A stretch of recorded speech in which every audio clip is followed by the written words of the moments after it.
물과 성령으로 거듭남이 무슨 뜻인가? 물과 성령으로 거듭남이 무슨 뜻인가? 라는 제목으로 하나님 말씀 증거하도록 하겠습니다. 제가 이 홍대 앞에서 이렇게 만나서 전도했던 어떤 형제가 있습니다. 아직 믿음이 뿌리를 내린 것 같지는 않습니다. 그런데 이 형제는 저랑 대화를 나누다 보니까 저하고 친구를 하자 할 정도로 이제 친해졌습니다. 근데 진지한 기독교에 대한 관심을 갖더라고요. 그래서 자기가 묻습니다. 뭐부터 시작했으면 좋겠습니까? 그러더라고요. 성경 읽어야 된다는 건 알더라고요. 그래서 제가 처음 이렇게 자기가 의지를 가지고 성경을 알고자 하는 사람에게 읽히는 성경이 있습니다. 요한복음이거든요. 요한복음을 읽어라. 요한복음은 복음서가 4개가 있는데 4개의 복음서 가운데 제일 마지막에 쓰여진 복음서다. 그래서 모든 것이 잘 정리가 돼 있다. 공간복음은 이게 정리라기보다도 그 각각의 관점이 더 강조가 돼 있죠. 근데 요한복음은 한 100년쯤 이후에 쓰여진 거니까 정리가 잘 돼 있다. 그리고 체계적이다. 그래서 예수님이 I am 하면서 이렇게 나온 게 7가지, 기적도 7가지 이렇게 딱딱 체계적으로 이렇게 요약이 돼 있다. 그래서 이해하기가 참 쉽다. 그러면서 제가 간단하게 요약돼서 나온 그런 것도 프린트물도 하나 이메일로 보내주고 그랬습니다. 그랬더니 이 형제가 진짜 성경을 읽었던 것 같아요. 한 3일 지났습니다. 근데 이해가 안 되는 게 3일 동안에 어떻게 그거밖에 안 읽었는지 모르지만 연락이 왔어요. 제가 목사님 말씀대로 성경을 읽었는데 1장도 읽을만 하더라는 거예요. 세례 요한 나고 세례 받고 예수님 제자 고르고 하는 거 이해되더라는 거예요. 2장도 이해가 되더라는 겁니다. 가나의 혼인잔치 있고 성전에서 쫓아내고 하는 거. 3장에서 걸리더라는 거예요. 이게 무슨 소리냐예요. 니고데모와 예수님과의 대화 도저히 이해가 안 된다. 그래서 제가 그랬죠. 이해가 안 되면 그냥 넘어가라. 네가 언제 중학교 2학년 때 이해 다 하고 중3 됐냐. 그냥 고등학생 돼보면 중2 때 거 다 이해가 되고 그죠? 언제 네가 고등학교 다 이해하고 대학 갔냐. 나중에 졸업하고 나니까 이해되는 거 아니냐. 그랬더니 그 형제 얘기가 자기는 성격상 그냥은 못 간대요. 자기가 왜 3일이나 걸렸냐 하면은 3장에 걸려가지고 이게 무슨 뜻인지 나름대로 또 인터넷도 다 뒤져봤더라고요. 근데 도대체가 무슨 소리인지 요약이 안 된대, 요약이. 그래서 제가 그랬죠. 지금 우리가 그 복음과 십자가 시리즈가 있기 때문에 이거 분명히 나중에 할 거다. 근데 언제쯤 할 거냐? 계산해 보니까 한 3, 4주 더 걸릴 것 같더라고요. 했더니 못 견디겠대. 자기가 3장에서 언제까지 머물러야 되겠냐요. 명절도 있는데. 이렇게 얘기를 해서 그래 좋다. 그럼 네가 원하는 정도 수준에서 간단하게 하나만 저녁 예배 때 내가 코멘트를 해주겠다. 그래서 하는 설교입니다. 그런데 생각보다 많은 성도들이 이런 질문에 대한 대답이 필요하다고 생각을 합니다. 그래서 그 제목도 군더더기 다 빼놓고 핵심이잖아요. 물과 성령으로 거듭났다 그러는데 도대체 물과 성령으로 거듭났다는 게 뭐냐? 한마디로 오늘 머릿속에 좀 새겨두는 시간이 되었으면 좋겠습니다. 한번 차례도 살펴보겠습니다. 1절 니고데모가 등장합니다. 그런데 바리새인 중에 니고데모를 하는 사람이 있으니 유대인의 지도자라. 밑에 나눠줘 보니까 산헤드린의 공회원이다. 여기서 알 수 있는 게 뭐예요? 니고데모는 적어도 성경에 대해서는 정통한 사람이다.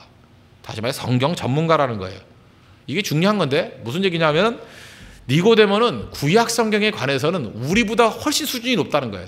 구약 성경에 웬만큼 중요한 얘기는 다 알고 있다라는 거예요. 이해를 못하면 못했지 스토리는 다 알고 있다라는 거예요. 웬만한 부분들. 그래서 2절에 보니까 이 사람은 또 스토리도 다 알고 있을 뿐만 아니라 태도도 좋아요. 그 믿음의 요소 가운데 하나가 태도가 좋아야 된다 그랬죠. 태도가 나쁘지 않아요. 2절 보세요.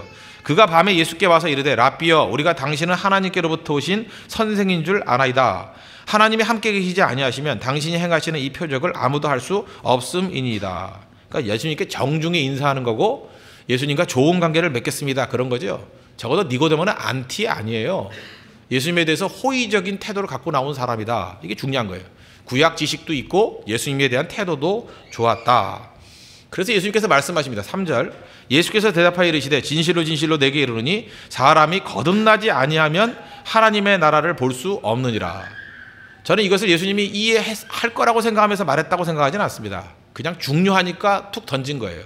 사람이 거듭나지 아니하면 하나님의 나라를 볼 수 없느니라. 거듭남, born again, 2번 태어남 그런 거 아니에요. 2번 태어난다. 그랬더니 저 4절이 이건 어리석다기보다는 이건 당연한 반응이라고 생각합니다. 4절 니고데모가 이르되 사람이 늙으면 어떻게 날 수 있사옵나이까. 2번 태어난다 그러니까. 2번째 모태에 들어갔다가 날 수 있사옵나이까. 이거는 어리석다기보다는 니고데모가 상당히 순수한 사람입니다. 그러니까 그냥 예수님 말씀하신 그대로를 액면 그대로 어린아이 같이 반응하잖아요. 2번 태어난다고요? 나 늙었는데요. 엄마 뱃속에 또 들어가는 거예요? 자기도 그게 아닌 거 알았을 거예요. 그렇게 묻는 거잖아요. 그런 거예요? 그런 게 아니잖아요. 이렇게 얘기했다는 것입니다. 그래서 5절이 중요한데 예수님께서 대답하시되 진실로 진실로 내게 이르노니 사람이 물과 성령으로, 처음으로 예수님이 힌트를 준 거예요. 물과 성령으로 나지 아니하면 하나님의 나라에 들어갈 수 없느니라. 아마 제가 이 자리에 없었지만 예수님이 말씀하실 때 분명히 이렇게 얘기했을 거예요. 사람이 물과 성령으로 나지 아니하면, 이랬을 거라고요. 물을 강조하고 성령을 강조하고, 물을 강조하고 영을 강조했을 거라고요. 물, 영, 물, 성령. 뭐 생각나는 거 없어? 뭐 그런 시간을 줬을 거라고요. 왜냐? 뭐 우리 평신도 같이 성경 잘 모르는 사람은 그게 뭔 소리야 그럴지 모르지만 사내들인 공회원이었다니까. 이 사람은 구약 성경이 정통한 사람이라니까요. 야, 물 나오고 영 나오는 게 어디지? 물 나오고 영 나오는 게 어디지? 성경 한번 생각해봐.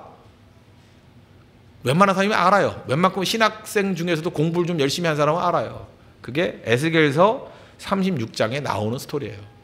에스겔서 36장에 이스라엘의 회복이 나오거든요. 바벨론의 포로로 끌려갔다가 돌아오게 될 것이다. 그리고 난 다음에 하나님께서 이스라엘 백성들을 회복시키고 이스라엘 백성들에게 주시는 복. 왜냐하면 이스라엘은 바벨론에서 돌아온 사건이 굉장히 중요한 사건이기 때문에 그런 중요한 포인트에 있는 구절들은 다 외우거든요. 그러니까 에스겔서 36장을 모를 리가 없어요. 이건 이스라엘의 그 공연이라 그러면 삼척 동자도 다 아는 거예요. 그 동네에 있는 사람이라면. 36장 25절, 26절, 27절 읽어드릴게요. 맑은 물, 여기 물이 나오죠. 맑은 물을 너희에게 뿌려서 너희가 정결하게 하되 곧 너희 모든 더러운 것에서와 모든 우상 숭배에서 너희를 정결하게 할 것이며. 물은 이거예요. 물은 언제나 정화니까 씻어낸다. 뭐 세례도 마찬가지고. 그 다음에 26절인데 또 새 영을 너희 속에 두고 새 마음을 너희에게 주되 너희 육신에서 굳은 마음을 제거하고 부드러운 마음을 줄 것이며 또 내 영을 너희 속에 두어 너희로 내 율례를 행하게 하리니 너희가 내 규례를 지켜 행할지니라. 예수님께서 지금 염두에 두신 게 뭐냐 하면 에스겔서 36장 25절, 26절, 27절의 말씀을 근거로 해서 지금 말씀하시는 거라고요. 물과 성령으로 나지 아니하면. 그럼 말귀를 알아들어야 될 거 아니에요. 인간은 2번 태어난다는 거죠. 첫 번째는 엄마 뱃속에서 태어나는 거고 두 번째는 뭐예요? 성령 안에서 다시 태어나는 거예요. 성령 안에서. 그 말귀 알아야 될 거 아니에요. 잘 보세요. 예수님이 지금 모른다고 막 윽박지르잖아요. 너는 뭐 유대인의 선생님에서 그것도 모르냐 막 그랬잖아요. 예수님이 가르쳐 주지도 않고 그렇게 윽박지를 뿐입니까? 아니죠. 이미 과거에 네가 알만한 근거를 줬다는 거예요. 구약에 다 있다라는 거예요. 근데 왜 그걸 연결 못 시켜? 그 얘기라는 거예요. 그 연결 못 시켜. 그래야 앞뒤가 맞죠. 예수님이 처음 하는 말씀인데 그걸 못 맞췄다고 막 화를 내시면 예수님 너무하잖아요. 그거. 그런데 그게 아니라 구약 성경에 이미 근거가 있잖아요. 힌트도 줬잖아요. 물과 성령, 물과 영이 함께 나오는 게 어디야? 에스겔서 36장에 나온다니까요. 그 구절을 가지고 설명하고 있다는 것입니다. 그러므로 물과 성령으로 거듭났다는 건 뭐예요? 어떤 사람 가운데 성령이 임하는 것. 그걸 말하는 것입니다. 성령이 임하는 것. 그래서 우리는 2번 태어나는데 엄마 뱃속에서 태어나고 성령 안에서 다시 태어나요. 그죠? 성령이 내 안에 내주하시는 거. 성령 안에서 다시 태어난다고요. 그래서 6절을 보세요. 육으로 난 것은 육이요, 영으로 난 것은 영이니. 이제 이해가 되시죠? 이제 알겠냐? 육으로 난 건 육이다. 뭐예요? 엄마 뱃속에 태어난 거고. 영으로 난 것은 영이니. 영으로 한 번 더 태어나야 되는 거야. 영적인 탄생이 또 필요한 거야. 그렇게 설명하고 있다는 것입니다. 쉽죠? 참 쉽죠? 2번째 태어난 게 뭐예요? 성령 안에서 태어난 거예요. 성령 안에서. 조금 더 복잡하게 한번 들어가 볼게요. 이건 뭐 잊어봐도 괜찮습니다. 우리 그 신학의 책에 있으면 그 4번째 순서에 구원론이라는 게 나오는데 구원론이라는 게 나오는데 구원을 어떻게 받느냐. 그래서 구원의 단계가 9번 있어요. 저는 이렇게 앞자만 떼가지고 이렇게 외우는 걸 되게 좋아하는데 소중한 신칭수로 성경영하는 사람 난 맨날 그렇게 외웠거든요. 그러니까 어떤 그 옹달샘 이름이 신칭수야. 되게 소중해요. 그래서 소중한 신칭수예요. 신칭수. 그런데 그거 갖고 어떤 사람이 뭐 좀 그러죠. 뭐 성경영을 한다고 합시다. 그죠? 뭐 이렇게 뭐 팔아먹고 하는 장사하는 사람이 있어. 난 그렇게 외웠다고요. 왜 그렇게 외우냐? 아무 이유 없어. 나 혼자 그렇게 외운 거예요. 9가지 외워야 되니까. 그래서 구원받는 순서를 이렇게 말하는 건데 소중한. 소가 뭐예요? 소명.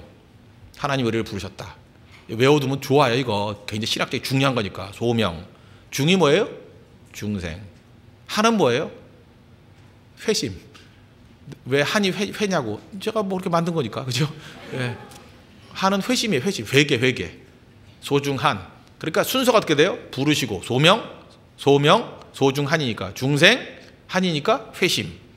소명과 중생과 회심이에요. 그 다음에 신칭수니까 뭐예요? 신은 신앙. 그 다음에 신앙이 생기고 칭의, justification. 그 다음에 수양, adopt. 그죠? 이렇게 그 아들로 받아들인 거, 양자로 받아들임, 수양. 그 다음에 성경영은 성화. 그 다음에 경은 뭐예요? 견인.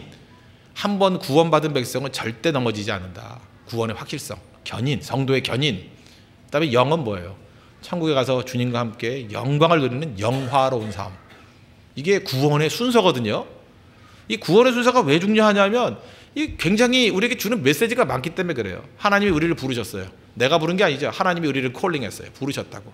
부르셔서 내 의지하는 관계없이 성령을 부어주시는 거예요. 그게 중생이라고. 중생 한 사람만이 회개해요. 그렇잖아요. 중생은 뭐예요? 내가 살아났다는 거 아니에요? 생명이 있다는 거 아니에요? 내가 살아있으니까 내가 죄가 있다는 게 보이지. 아니 내가 살지도 않았는데 죄가 보여요? 죽은 자가 뭐가 보이기는. 그래서 우리는 이 착각을 하는 거라고요. 내가 회개하면 중생하는 줄 알아요. 아니에요. 내가 죄 때문에 괴로워하고 야 내가 죄가 참 아프다. 그죠? 내가 회개해야 되겠다라는 마음이 생기는 건 이미 중생한 거예요. 여러분들 새벽기도 나와야 됩니다 할 때 이렇게 마음의 부담감을 느끼시는 분 있죠. 목사 볼 때도 미안하고 내가 죽어야 돼. 왜 나 새벽기도 못 나오지? 이분은 중생한 분이에요. 중생했으니까 새벽기도 안 나가는 게 안타깝죠. 나는 왜 이 모양일까? 중생 안 하신 분들은요, 저기 조계종에 계시거나 원불교에 계신 분들은 새벽기도 안 나와도 하나도 양심의 가책이 없어요. 왜? 그게 왜 중요하냐? 의미가 없기 때문에. 의미가 이해가 되시죠? 뭘 아파하고 힘들어하고 회개할 마음이 생기는 거야. 하든 안 하든 간에 이미 중생을 한 거라고. 소명, 중생, 회심이에요. 순서가. 회개하면 믿음이 생겨요. 믿음 그 다음에 오는 거예요. 믿음 때문에 의롭다 하심을 있죠. 칭의. 그래서 이건 순서라기보다는 이건 어떤 논리적 개념이에요. 이게 동시에 다 이루어지는 거죠. 그래서 하나님께서 자녀로 우리를 받아들이는 거예요. 하나님 자녀가 되는 권세를 누리고. 그러고 난 다음에 이 땅을 살아가면서 예수님의 장성한 모습으로 자라나야 될 거 아니에요. 믿음의 성장이 있어야 될 거 아니에요. 그걸 성화 그래. 성화. sanctification. 성화. 그 다음에 우리가 막 불안해하죠. 내가 이러다가 믿다가 이것도 버림받는 거 아닌가? 아니에요. 구원의 확실성. 견인. 주님께서 우리를 끝까지 붙들어 주신다는 거예요. 그리고 마지막에 천국에 가서 주님과 함께 영광스러운 모습으로 서게 된다. 그래서 오늘 이 구원의 서정 9가지 중에서 이 구원의 순서 9가지 중에서 지금 뭘 살피고 있는 거예요? 소명 많이 살폈죠. 콜링. 오늘 아침에도 콜링 얘기를 했죠. 주님 말씀 들으면 이게 불러주신다고. 그래서 그 순간에 내 의지와는 상관없이 주의 성령께서 내 마음에 좌정하게 이게 들어오신다고. 그래서 그게 뭐예요? born again이에요. 중생하게 중생.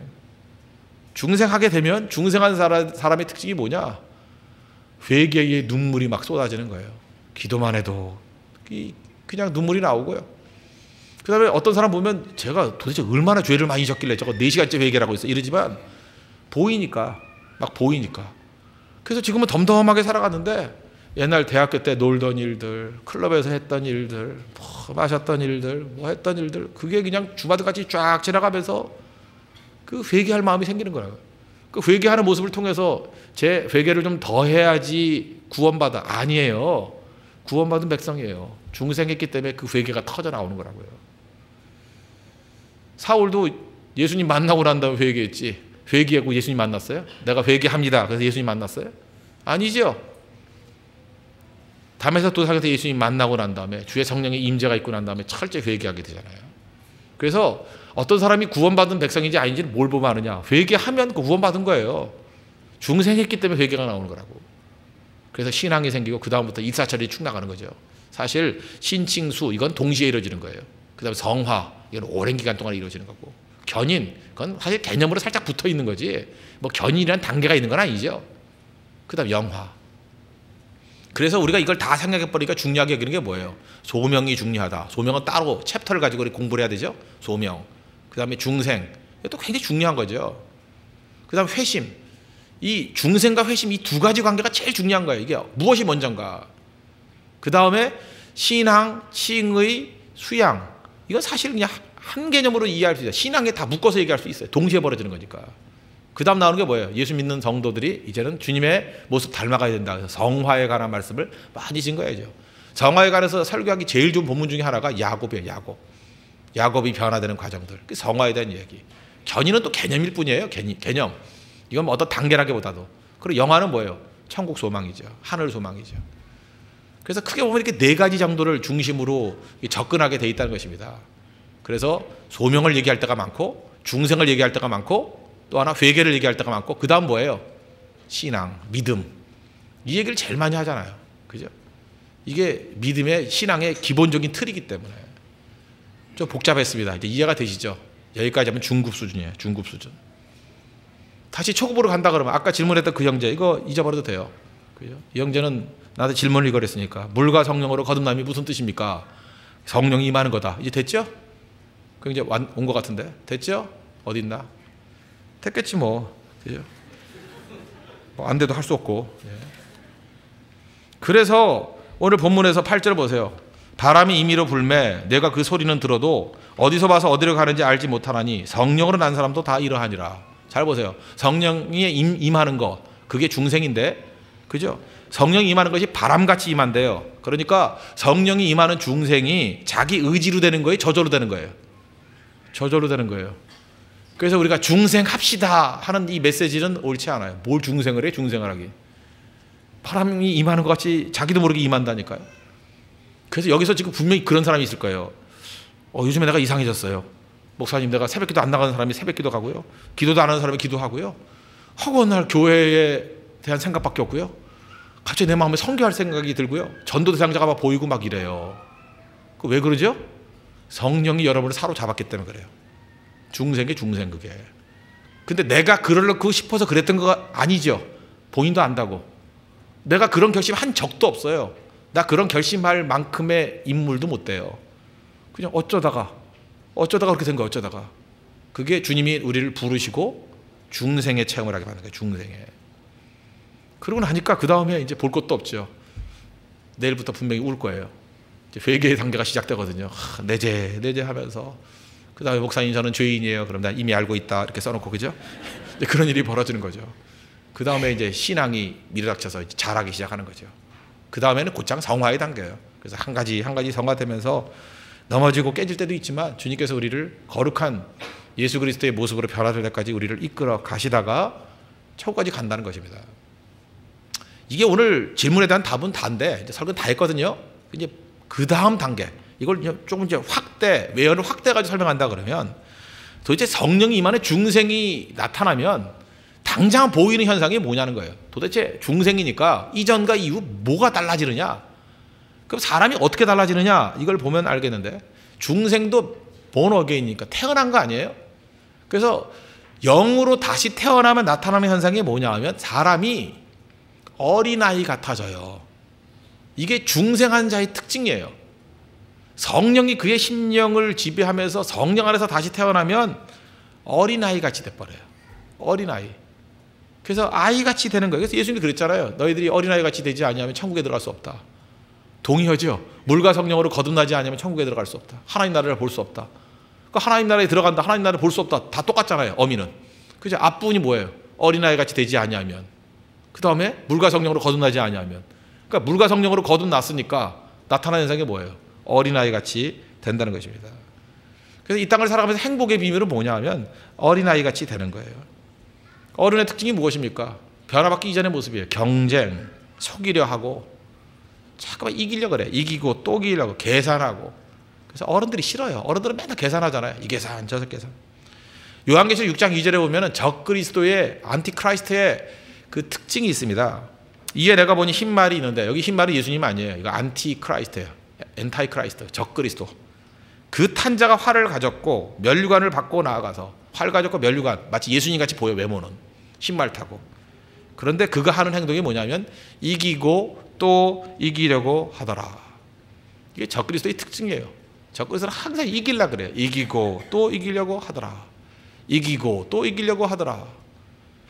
어떤 사람이 뭐 하나님의 종이다 이렇게 가장하는데 밤낮 하는 짓을 보면 이기고 또 이기려고 하더라. 적그리스도라고요. 특징이에요 이거. 세상의 논리는 이기고 또 이기려고 하더라. 예수님의 특징은 뭐예요? 어린아이 같이 되더라. 어린아이 같이 돼야만 천국 간다 그러더라. 어린아이 같이 되더라. 그래서 중생한 자의 모습을 제일 잘 묘사한 거, 뭐 이렇게 설교하기도 힘드니까 책 하나 소개하는 게 더 좋겠죠. 헨리 나우엔의 춤추시는 하나님이라는 책이 있어요. 제가 볼 때 그 어린아이 같이 변화된 중생한 자의 모습을 묘사한 책 중에서는 이 책만큼 좋은 책이 없어요. 내가 이 책을 오랫동안 소개를 안 해줬어요. 왜 오랫동안 소개를 안 해줬냐 하면 이걸 성도들이 다 읽으면 내가 설교할 거리가 없기 때문에. 그 정도로 이 책을 읽어보면 어디서 많이 듣던 소리다 라고 생각을 할 거예요. 왜냐하면 내가 이 책을 울켜먹고 아껴서 울켜먹고 또 울켜먹고 그랬던 책이기 때문에. 춤추시는 하나님. 그래서 저는 꿈이 그거였어요. 우리 성도들은 제발 이 책 안 읽었으면 좋겠다. 그죠? 이 책을 안 읽어야 야 역시 우리 전병호 목사는 설교를 잘해 그랬을 거 아니에요. 그죠? 이 책을 읽고 난 다음에 이제 실망할지도 몰라요. 아 그거 자기 거 아니었네. 뭐 헨리 나우엔 거였네. 뭐 이러고. 그래서 저는 이 춤추시는 하나님이라는 책을 들고 다니는 사람은 옛날에 되게 싫어했어요. 예, 싫어했고 그거 뭐 읽지 말라고는 말을 하지 않지만 저걸 좀 안 읽었으면 얼마나 좋을까 이런 생각을 하고 설교로 들으면 되는데 막 이런 생각도 하고 그죠? 그 정도로 좋은 책이라는 거예요. 그죠? 지금 조큰 거 아시죠? 읽어보십시오. 좋은 책이에요. 좋은 책. 제가 우리 주변에 있는 간사들이나 제가 정말 이렇게 아끼는 사람들한테 꼭 이 책 읽으라고 선물도 해주고 권면됐던 책이에요. 진짜 좋은 책이에요. 그죠? 왜? 어린아이 같이 되는 것이 얼마나 중요한지 그걸 보여준다고요. 하나님을 뭐라고 묘사했어요? 춤추는 하나님이래요. 훅까지 잡는 하나님이 아니고요. 춤추는 하나님이래요. 춤추는 하나님. 어린애. 춤추는 하나님에서 알 수 있는 게 뭐예요? 왜 하나님이 다윗을 좋아했는지 아시겠죠? 언약궤가 들어오는 걸 보면서 왕인데 춤췄대요. 그래서 지금 여기도 분명히 그래요. 홍대서 교회 특징 중에 하나가 뭐냐 하면 율동하는 교회 아닙니까?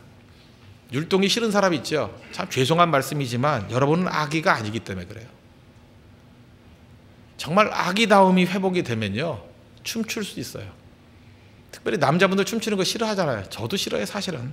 저도 아직도 이게 별하면 뭐라든가 봐. 그냥 조용히 이게 했으면 좋겠는데 너무 기쁠 때는 춤추는 자가 돼야 돼요. 왕인데 춤을 추잖아요. 하나님이 춤을 추신대요. 글쎄요. 하나님이 춤추는 영성. 책 얘기 간단히 설명하면 거기 5가지 핵심이 나와요. 그죠? 하나님 안에서 이게 어린아이다움이 뭔가. 작은 자아에서 더 넓은 은혜로 나가라. 그게 챕터 1이에요. 그래서 자유로운 춤의 세계 그걸 소개해요.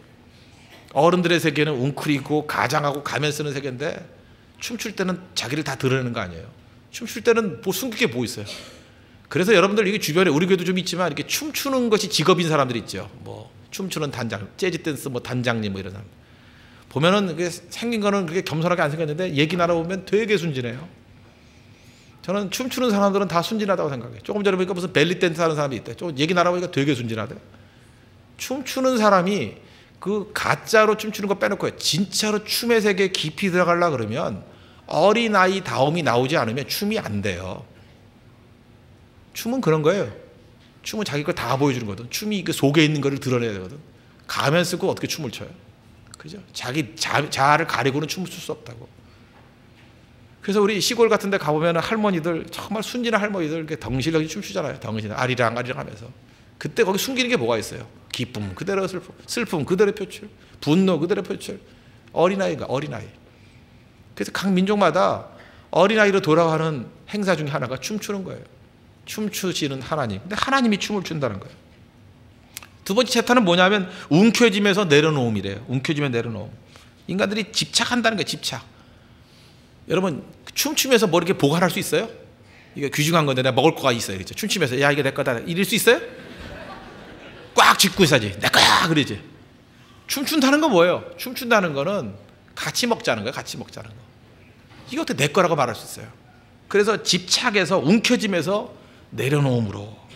그죠? 그게 춤이라는 거예요. 챕터 3번째는 그죠? 운명론에서 희망으로. 춤추는 사람은 희망이 있다는 거예요. 춤추면서 절망하는 사람이 누가 있습니까? 뭐 힘들다 하면서 춤춘다는 게 뭐예요? 은혜를 구하는 거거든요. 내 뜻대로 되는 게 아니다. 그래서 하나님의 은혜를 구하는 거. 은혜. 춤춘다는 게 뭐예요? 하나님 오시옵소서. 그거라고요. 그리고 네 번째는 감정의 조종, 컨트롤해서 순전한 사랑으로 우리는 사람들을 컨트롤하기를 원해요. 인정받기를 원하고 막 그런다고요. 다른 사람들을 갖다 내 뜻대로 이렇게 움직이기를 원해요. 아니죠. 순전한 사랑으로. 사랑은 뭐예요? Let it be. 그냥 내버려 두는 거예요. 내버려 두는 거. 그죠? 그 사람이 그 사람으로 살아가게 놔두는 거. 그게 진짜 어린아이 다움이 회복되는 그게 사랑이라는 거예요. 마지막 다섯 번째는 두려운 죽음에서 환희의 삶으로. 뭐 내용이 그겁니다. 어떤 인생의 그 상실 같은 것들을 춤으로 승화시키는 그런 모습들. 그런 모습들을 쭉 보여주고 있어요. 그래서 핵심이 뭐냐면 어린아이 다움이에요. 그래서 중생한 백성들의 특징이 뭐냐면 어린아이 같이 된다는 거예요. 우리가 예수님을 잘 이해 못하는 이유가 뭔지 아십니까? 잠깐 예수님을 어른으로 묘사하기 때문에 그래요. 예수님 그 서양 사람들이 그린 성화 봐요. 예수님은 다 어떤 거죠? 장발에. 그죠? 장발에. 내가 이제까지 이렇게 대머리인 예수님 본 적이 없어요. 예수님이 머리카락이 많다 적다 말이 없는데 왜 그렇게 해놨는지 모르겠어요. 예수님이 대머리일지도 모르잖아요. 안 그래요? 남성 호르몬이 좀 많아가지고 빠졌을 수도 있잖아요. 그런 상상 안 해봤어요?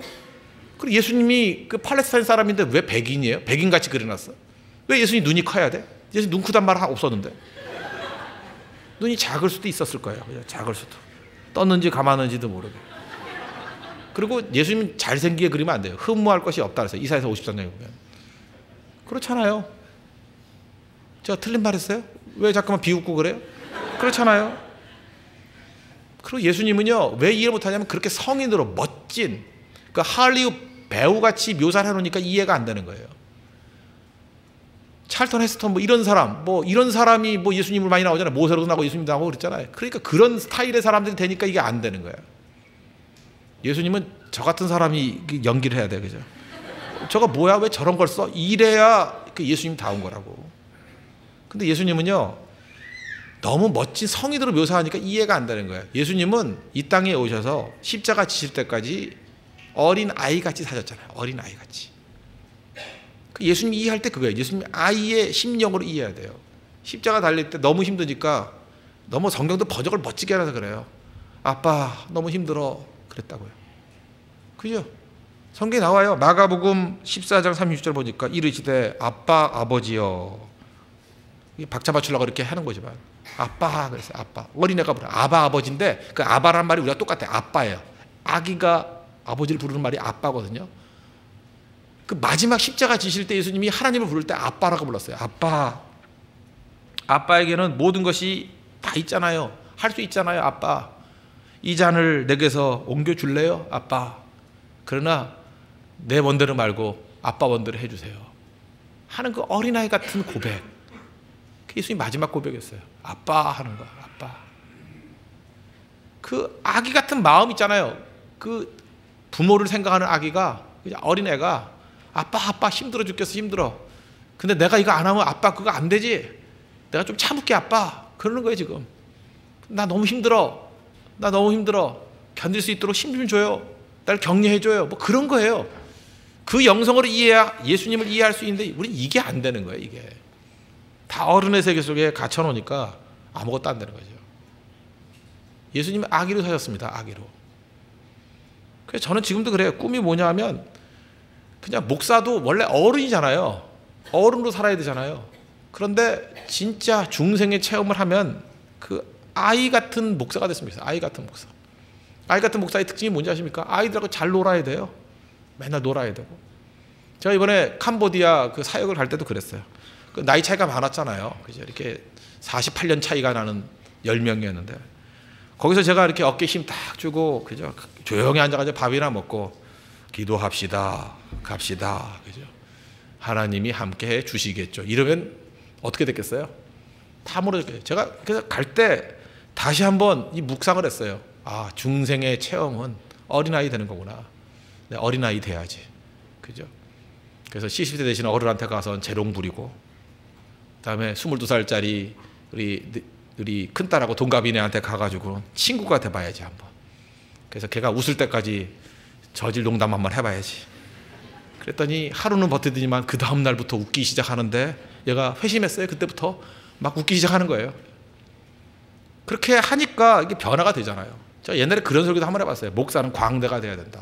광대가 된다는 게 뭐예요? 그 어린아이 된다는 걸 또 다른 말로 표현한 거거든요.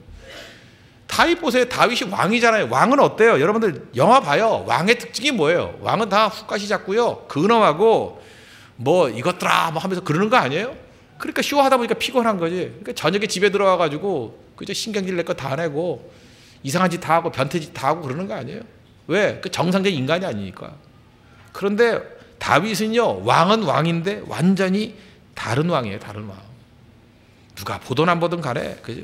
사무엘하 6장 14절 보니까 하나님의 언약궤가 오니까 힘을 다하여, 그러니까 최선을 다해서 춤을 추는데 그때 다윗이 배 에봇을 입었더라. 옷 입고 덩시덩이 춤추고. 그 사울의 딸였던 미갈이 그러잖아요. 화를 내면서 저게 왕이 채통 버리고 저 뭐 하는 짓이야. 하나님이 누굴 기뻐했어요? 다윗을 기뻐했잖아요. 그래서 여러분, 나이가 들어가면서 어린아이 다움을 잃지 않는 거, 그게 중생한 자의 멋진 모습이라는 거예요. 멋진 모습. 어린아이가 되면요, 특징이 뭐냐? 어딜 가든지 그 어린아이가 있는 곳은 다 잔치예요. 예수님 보세요. 예수님은 장소에 관계없이 예수님이 가는 곳은 다 잔치가 벌어지잖아요. 심지어 창기하고 같이 세리하고 이 죄인들하고 같이 밥을 먹는데도 잔치가 돼요. 분명히 창기가 그 몸 파는 여자들 아니에요? 세리들 그거 등쳐먹는 애들 아니에요? 죄인들은 무슨 죄인지 모르지만 자타가 공이라는 확실한 죄인들 아니에요. 근데 창기와 세리와 죄인들과 어울려서 밥을 먹는데 그 창기들조차 아름다워 보이잖아요. 왜? 예수님이 어린아이니까. 어린아이 속에 무슨 정죄가 있어요? 그래서 그런 거 있죠. 진짜 중생한 하나님의 영이 충만한 백성이 가면요, 그 사람이 있는 곳은 다 잘 되게 돼 있어요. 잘 된다는 게 딴 얘기 아니에요. 기쁨이 있어요. 그래서 묘한 게 뭐냐 하면 어디 가가지고 무슨 노동을 하는데도 그 사람만 있으면 잔치가 돼. 기뻐. 그죠? 밥 먹을 때도 너무 재밌는 거야. 딴 사람 먹을 때는 뭐 이렇게 그 아밀라자가 잘 안 나오는데, 그죠? 막 입에 이렇게 침이 막 고여가지고 무슨 병든 소같이 막 흘러내릴 정도로 막 그렇게 돼요. 그 사람은 밥 먹는 것도 재밌어. 밥 먹는 것도. 심지어 아무것도 아닌데 앉아가지고 뭐 이렇게 뭐 쎄쎄쎄 이런 것만 해도 재밌어요. 그죠? 푸른 하늘, 은하수 이것만 하는데도 3시간 해도 재밌는 거야. 그 다음에 아무것도 안 들고 무슨 뭐 하늘공원 올라갔다 내려갔다 몇 번 했는데도 미치겠어요. 세상에 이런 낭만이 더 있냐 그러고. 생각나. 왜 그래요? 어린아이니까. 어린아이는 기쁨을 주지만 어른은 재수 없어요. 그거 아세요? 정말 재수 없는 사람 되지 마세요. 어른 재수 없어요. 맨날 이기고 또 이기려고 그러고 맨날 계산하잖아요. 그죠? 내가 이거 줬으니까 너 뭐 할 거야? 계산하잖아요. 중생한 자의 백성들의 특징이 뭔지 알아요? 어린아이다. 예수님 보세요. 광야 가서도 광야에서 축제잖아요. 오병이어 기죠. 그냥 어딜 가든지 기대하잖아요. 뭐 예를 들어서 광야다 그러면 실망 안 하죠. 예수님이 있으니까 광야에서도 뭐 멋진 일이 벌어질 거야. 그러잖아요. 그래서 진짜 중생한 하나님 백성이 가면 무슨 교회에서 행사를 하잖아요. 비가 와요. 절대 절망 안 해. 오늘 비 오니까 얼마나 또 재밌을까. 또 뭘 이상한 거 만들어낼 거야. 그죠? 막 햇볕이 내리쬐요. 그러니까 오늘 너무 더우니까 뭐 또 이상한 거 만들어낼까. 뭐 얼음 타기 놀기 뭐 이런 거 할 거야. 뭐. 그죠? 어린아이들 장난치거든. 그러니까 그 모든 걸 가지고 다 놀 수 있어요. 어린아이들 보세요. 바닷가에 가가지고 그냥 그 흙 갖고 모래 갖고 장난치면서도 밤을 지새울 수 있는 게 어린애들이에요. 어른도 돼야 안 돼요. 그게 안 돼요. 바닷가 두 바퀴 20분 싹 돌고 카페 변해 가자. 그게 어른이에요. 2바퀴 돌고 다 왔대. 어린아이도 그러지 않아요. 한번 빠져들면 엄마가 부를 때까지, 아빠가 부를 때까지 노는 거거든요. 잔치에 잔치. 축복이 넘쳐나게 된다는 것입니다. 신약에 넘어오면 어린아이 같이 된다라는 말을 주로 뭐라고 쓰느냐 하면은 꿈을 꾼다 이렇게 묘사를 해요. 꿈을 꾼다. 사도행전 2장 17절 보니까 하나님이 말씀하시기를 말세 내가 내 영을 모든 육체에 부어주리니. 중생이죠. 영을 부어준다고요. 너희의 자녀들은 예언할 것이요 너희의 젊은이들은 환상을 보고 너희의 늙은이들은 꿈을 꾸리라. 꿈꾸는 존재가 된다는 것입니다. 그래서 어린아이만 꿈을 꿔요. 나이 드신 분들, 특별히 그 영적으로 나이 든 사람들의 특징이 뭐냐? 꿈이 없어요. 하나 과거에 했던 일들. 어린아이들 얘기해 보세요. 현실에 안주해요? 애들 이런 얘기 봤어요? 나 지금 딱지를 많이 모았기 때문에 난 영원히 이 나이에 머물고 싶어. 그런 애 봤어요? 나는 5살인데 영원히 5살이 좋아. 이런 애 봤어요? 나는 3살인데 영원히 3살이면 좋아. 이런 거 봤어요? 아이들이 그냥 항상 미래 꿈 얘기를 해요. 나 장차 장군 될 거야. 나 장차 대통령 될 거야. 나 장차 뭐 될 거야. 애들은 지금 얘기 절대 안 해요. 딱지 쥐고 있는 거 이거 조금 놀다가 버려버려요. 그래서 어른들이 볼 때 답답하죠. 어른들은 장난감 가지고 논다면 애들이 금방 실증을 낸다고 생각해. 그게 뭐냐면 애들은 벌써 이 종말로 죽인 시장을 갖고 있어. 나는 딱지로 만족하는 존재가 아니라는 거 알아요. 내년이면 딱지 관심 없다는 거 알아, 자기들이. 그래서 애들 집에 가봐요. 장난감이 다 난장판이 돼 있어. 난장판이. 그건 뭐예요? 잠시 놀다가 흥미 잃어버리는 거예요. 그게 어린아이 다음이에요. 우리도 좀 이 땅에서 좀 그러라고요. 너무 애착 갖지 말고. 우리는 어떻게 하냐면 돈을 차곡차곡 잘 쌓아놓잖아요. 그죠? 차곡차곡. 은행 장부도 정리가 잘 돼 있고. 정말 재수없잖아요. 어른들이니까. 애들이라면 어떻게 돼요? 막 쓰고 없어지는 거야. 막 쓰고. 만약에 여러분들 5살짜리 아이인데 개방에 딱 가봤어요.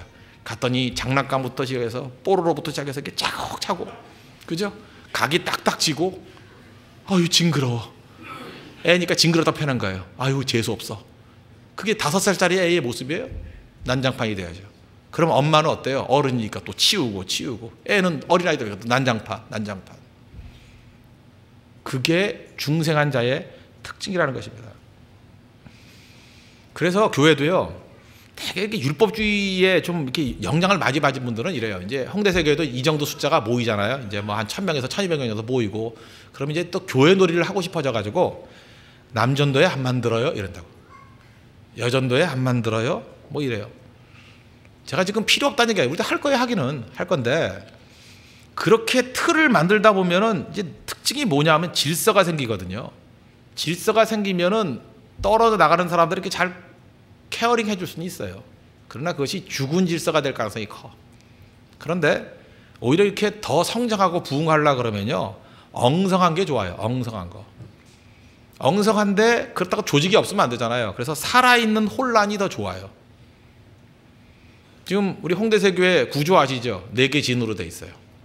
4개 진으로 돼 있는데 1진장 16기, 2진장 16기 맞죠? 16기. 2진장 16기, 3진장 19기, 4진장 무진장 어리죠. 29기인가? 뭐 이렇죠. 그러다 보니까 아들 같은 사람, 딸 같은 사람이 진장하고 있으니까 어른들이 감투에 욕심이 나야 안 나요? 게임이 안 돼, 게임이. 그러니까 벌써 거기에는 자포자기, 흥미를 잃어버려. 이기고 또 이기려 하더라. 그럴 수가 없죠. 그 다음에 또 4개 진이 또 이게 비슷한 또래면 말도 안 하겠는데 이게 또 또래도 아니네. 16기하고 29기 13살 차이면 이모 나이 아니야, 이모 나이.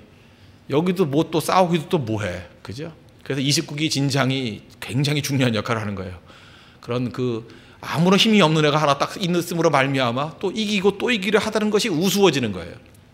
그래서 전반적으로 엉성해요. 그러다 보니까 아니 아들 어떨 때 손자 나이의 사람이 진장이라 그러는데 여기 있기도 뭐하고 뭐 하기도 뭐하고 이게 혼돈이 오거든요.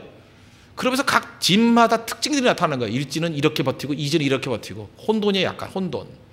근데 혼란스러운 살아있음이 있잖아요. 그 안에. 절대 거긴 죽지 않아요. 살아있는 혼돈이 훨씬 낫습니다. 이것도 오래 가는 거 아니에요. 이렇게 해가지고 그죠? 우리 이게 생명들을 더 많이 건져내고 난 다음엔 그 다음에 또 체계를 다 바꿔야죠. 어떤 거죠? 양육할 수 있는 체계로. 그러니까 계속해서 이런 변화가 있어야 된다는 거예요. 성장 과정 속에서. 어린아이 교회는요, 어린아이 다움이 있어야 됩니다. 그리고 교회는 영원히 어린아이 같은 모습이 있어야 된다는 거예요. 그죠? 그래서 교회는 끝까지 혼돈스러운 겁니다. 왜 혼돈스러워요? 그래 성장이 있죠. 저는 미국 교회 이런 데 가봐서 제가 제일 가슴 아팠던 게 뭐냐면 교회에 아이 소리가 없어요. 아이 소리가 없는 거, 그 좋은 교회 아닙니다. 지금 봐요. 막 애기 우는 소리 있고, 아까 뭐 3부 예배 때는 애가 뭐 하나가 이렇게 뛰어다녀요. 그건 잡긴 잡아야 되지만, 제가 약간은 기분이 좋았어요. 왜 기분이 좋았냐면, 얼마나 행복한 목회를 하고 있어요. 아이들이 막 넘쳐나가지고, 애들을 잡을 수 없을 정도로 뛰어다니니, 저는 여기가 경마장 같이 애들이 막 뛰어다닐 수 있겠어요. 막 돌고 그죠? 몇 바퀴 돌고. 그 정도로 많으면 좋은 거죠, 그게. 그 나쁜 건 아니죠. 물론 몇 대 패야죠. 이제 그러지만 안 된다고. 그러나 아이 소리가 계속 많아진다는 건 이게 나쁜 게 아니라고요. 살아있다는 뜻이에요. 살아있다는 거. 아, 교회가 아이 소리가 있어야죠. 더 혼란스러워야 돼요. 너무 조용한 거 좋아하지 마십시오. 아이들이 있어야 돼요. 아이들이 우는 소리가 들려야 돼요. 그리고 분위기 좋게 한다고 아이들과 떨어져서 예배드리는 건 저는 반대입니다. 애들 시끄러워도 다 끌고 나오세요. 저기 잠옷실만 잠깐 들어가지 말고 애 끌고 나와도 괜찮아요. 제가 이제는 아이들 우는 소리에 참을 수 있는 인내력을 하나님이 주셨어요. 정말이에요. 걔네들에게 말씀을 듣고 이 분위기 속에서 배워야 돼요. 아, 어른들이 이렇게 예배 드리는구나. 자녀들까지 예배 드렸구나. 쟤네 다 기억하거든요. 저도 기억하니까. 그때는 늦게까지 이렇게 찬송하면서, 아, 그리고 그때 우리 전 목사님은 똑같은 후렴만 뭐 한 50번 부르더라. 그죠? 애들 다 기억해요. 어떻게 하는지 집에 가서 한번 물어봐요. 애들이 노래, 여러분들은 자막 나와요. 노래방 같이 자막 나와요. 노래 부르죠? 애들은 다 외워 불러요. 노는 것 같이 보이지만 애들은 한 5번 들으면 다 외워요. 제가 신방 다니면서 놀랬던 게 뭔지 알아요? 우리 그 작년 예배에서 불렀던 찬양을 아이들은 다 외워서 부르고 있다는 거예요. 어른들은 보고도 못 부르는데. 그러면서 애들을 떠든다고 말할 수 있어요? 아니에요. 그냥 떠들면서 배울 건 다 배우고 들을 건 다 듣고 메시지 파악 다 하고 있더라고요. 초등학교 1학년 애가 질문까지 하더라고요. 그럼 그렇게 설명하는 거 아니지 않아요? 뭐 이렇게 질문까지 해 애들이. 같이 예배 드려야 됩니다. 그래서 교회가 어린아이다움, 그죠? 이렇게 시끌벅적함이 넘쳐나는 교회, 그게 중생한 교회의 특징이에요. 그리고 계속 중생하는 무리들이 모여들라 그러면 어떻게 해야 돼요? 전도하면 중생하는 무리들이 모여들 거 아니에요. 계속 조용한, 그죠? 이게 죽은 질서보다 살아있는 혼돈이 훨씬 낫다니까요. 그게 교회예요. 중생하는 교회, 중생의 능력이 있는 교회는 언제나 이런 살아있음이 있다는 것입니다. 꿈이 있어요. 꿈이. 여기가 아니에요. 그 다음에 있는 교회라고요. 그게 중생입니다. 그리고 홍대세 교회가 항상 어린아이 다움을 잃지 아니하는, 그래서 춤추는 하나님을 섬기는 춤추는 교인 되는 우리 축복과 은혜가 넘쳐나기를 바랍니다. 말씀의 결론 맺겠습니다. 오늘 어떤 한 형제의 질문에서부터 말씀을 시작했습니다. 요한복음 읽다가 3장에서 걸렸다 그러죠? 그 형제는 전 순진하다고 생각합니다. 물과 성령으로 거듭남이 무슨 뜻입니까? 니고데모하고 똑같은 질문을 했습니다. 근데 그 형제는 니고데모보다 훨씬 나은 위치입니다. 니고데모는 구약성경을 알았지만 그 형제는 구약성경을 모르는 사람이에요. 복잡하게 설명 안 합니다. 한마디로 설명합니다. 물과 성령으로 거듭나는 것은 성령이 임한 것이다. 이해가 되시죠? 엄마 뱃속에서 한 번 태어나고 성령이 임재하는 걸 통해서 또 한 번은 영적으로 태어난 겁니다. 인간은 2번 태어나야 돼. 육으로 태어나야 되고 영으로 태어나야 된다. 그걸 뭐라 그러냐? 중생이라 그런다. 중생한 자의 특징이 무엇입니까? 어린아이다움. 어린아이들이 살아난다는 거예요. 태어났으니까 영적으로 어린아이 같은 거예요. 그래서 어린아이 같을 때 천국 갑니다. 물과 성령으로 거듭났을 때 천국 갑니다. 천국이 그런 자일 것이라는 거. 그래서 여러분들 나이가 뭐 30이 되었던 40이 되었던 50이 되었던 항상 우리 홍대교회 세교회 성도들은 야, 주름살에 관계없이 어린아이 같은 천진난만함이 있어. 저 사람은 어린아이 같은 경이로움이 있어. 그죠? 어린아이 같은 그런 호기심이 있어. 그게 중생한 자의 특징이라는 거예요. 내일 새벽기도 때 무슨 일이 벌어질지 궁금하죠? 그게 어린아이입니다. 왜 나왔냐? 궁금해서 나오는 거. 그런 교회가 됩시다. 그래서 우리 어른됨이 아니라 어린아이를 통해서 하나님의 영광과 은혜를 체험할 수 있는 믿음의 종 되기를 축원합니다. 기도하겠습니다. 이 시간에 하나님 다 같이 영적으로 성령 안에서 다시 태어난 물과 성령으로 거듭난 인생 되게 해주신 것 감사드리시고, 하나님 어린아이다움이 회복될 수 있도록 해달라고, 또 우리 교회를 통해서 많은 중생의 역사가 나타날 수 있도록 해달라고, 전도의 능력이 나타나는 교회 되게 해달라고, 우리 다 같이 말씀을 붙들고 기도하도록 하겠습니다.